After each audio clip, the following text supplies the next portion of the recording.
Hello there. This is probably the most convenient, the easiest audio setup for talking head and interview shots that you can have. I just have the microphone slash transmitter of the Wireless Go here, and the receiver's on top of the camera. Now, this is the Blackmagic Pocket Cinema Cam 4K. It has relatively good inbuilt microphones. You can listen to it now because at the same time I do record on the other channel with the inbuilt mics, but you will see it doesn't work. I've used it for about a month now on a couple of shots, and I want to tell you what my experiences are. And also want to show you what else you can do with this system. It's extremely versatile. The Rode Wireless Go comes in a typical Rode design box with the two main units, the receiver and the transmitter with the built-in microphone, with two, not one, USB charging cables, a red cable for the receiver, a really quick guide on the inside of the package, a pouch, and with two wind muffs, and more about these two dead mini kittens later. You will probably know the tech specs already from other reviews. The main aspects are it's a 2.4 GHz wireless transmission that changes channels automatically. The transmitter has a built-in omnidirectional mic. It can also take external lapel mics or other mics with a 3.5mm TRS connector, and more about this later too. Also, the receiver connects to any 3.5mm TRS jack, like to a DSLR, DSLM, or to an XLR jack with an optional adapter. Levels can be set to low, mid, high on the receiver, which is very good for different kinds of camera preamps. For example, on the Panasonic Lumix cams, you absolutely need to set the level to the lowest setting, for their preamps are very hot. Both units have internal lithium polymer batteries that last really long. In fact, after charging it once right after getting it, I used it for two lengthy interviews, each something between 1.5 and 2 hours. Some shorter tests, had my son playing with it for half an hour, and then I decided to charge them again before my next job, and they were not even empty yet. The very useful display on the receiver unit still showed around, I'd say, 20% of its capacity. Charging time is longer than 2 hours, but you can charge or even power the units with any USB power source like a power bank. Apart from the built-in microphone, the top selling point of the system is the size and weight. It's so small and lightweight on both sides, the transmitter and the receiver, checking in at 31 grams each. Plus, it's very simple to use. This is, I think, as far as I would usually go from the camera. It has a range of 70 meters. Line of sight. That means there has to be a sort of direct line between the transmitter and the receiver. If you don't have that, you have some drops.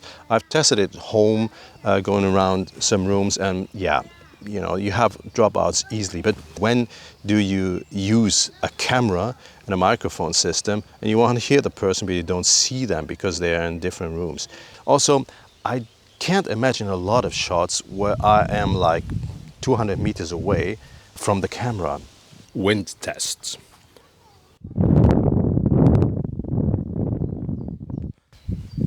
So this is without the wind muff. Now I put it on. And this is with the wind muff. Now there's quite some wind coming up now.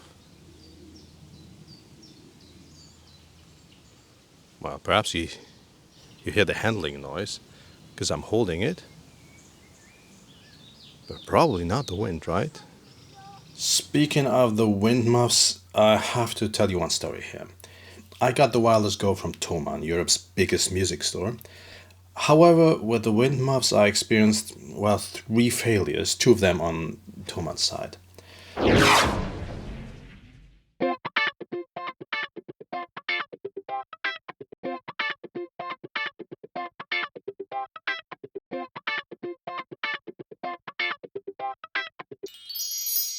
Let's get back to the Wireless Go. I have since used it for 2 interviews, and I'm very pleased with the results. Both interviews were mostly taken in churches with quite some reverb, and on both occasions I recorded right into my BMPCC 4K. I really like the ease of use. Just put the transmitter microphone into a pocket, quickly check the levels, and you're ready to go. 認めてもらえて2015年の10月から1年間ここで I have also owned the Rodelink Filmmaker Kit for a couple of years now, and while it is a good system, I found myself using it not so often. It's just a bit inconvenient to set up and hide a lapel mic, and it's a pretty bulky system. I have used it on some outdoor shoots or as a backup for more important interviews when a proper cardioid mic boomed over the subject's head was the main microphone. But the wireless Go, I have already used it quite a lot. And not only for the traditional interview talking head shots, here are some examples of the flexibility of this system.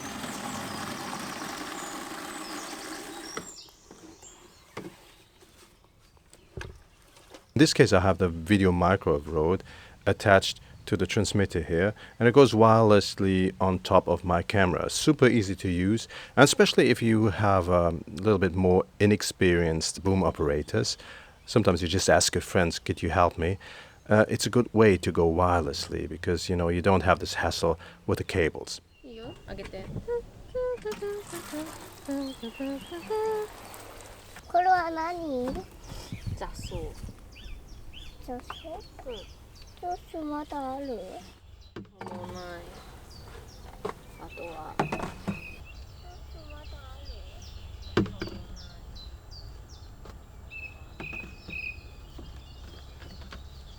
This here was a funny one. I agreed to quickly film a school performance, and quickly means that we decided to do it on the afternoon of the show that took place in the evening.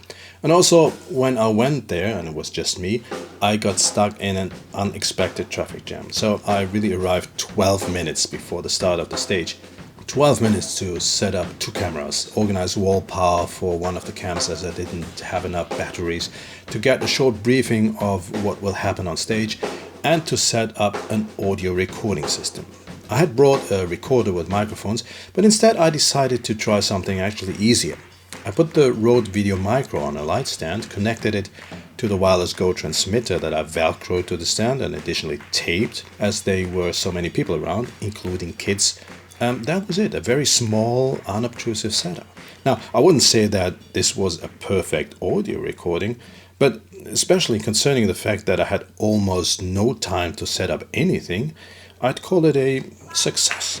Beste Ausrede ever. Was? Ich hab ganz nie gehört habt. Ihr seid im Knast, Mädels. Or you can simply put it on a pole like this, which is actually the top handle from a camera cage, and use it as a traditional reporter's mic, also for interviews. That's right, so on. No, that's right. Thank you. The transmitter is so small you can put it almost everywhere to record ambient sounds. Here I put it in a drawer, and I guess you would not have noticed it in the lower left corner if I hadn't told you. And I haven't even tried to hide it too well. I have taped the LEDs though. To sum it all up, until now I really love the wireless Go. I love the ease of use and the flexibility. No system is perfect, but for the most part I can understand and or live with the limitations of it. Sure, it does not have locking jacks, it does not have exchangeable batteries for 16-hour shootings, it does not have the very useful mute button to silence the transmitter directly from the receiver. The range is limited, especially when the line of sight is blocked, and so on. But these to me are compromises I do accept because of the specific design and functionality of the wireless Go. If there is something that I wish would be different, well, it's the included pouch. It's generous that they include one. It is just a bit on the small side. When you put in both units, the spiral cable to connect the receiver to a camera recorder, then it is already quite full. Add a wind muff and at least one charging cable and it's almost impossible to close. Sure, a little complaint only. Oh, and okay Rode, I would swap the red cable for a more decent black one. So, here you have it. This is what I use the wireless Go for and what I think about it. Thanks for watching.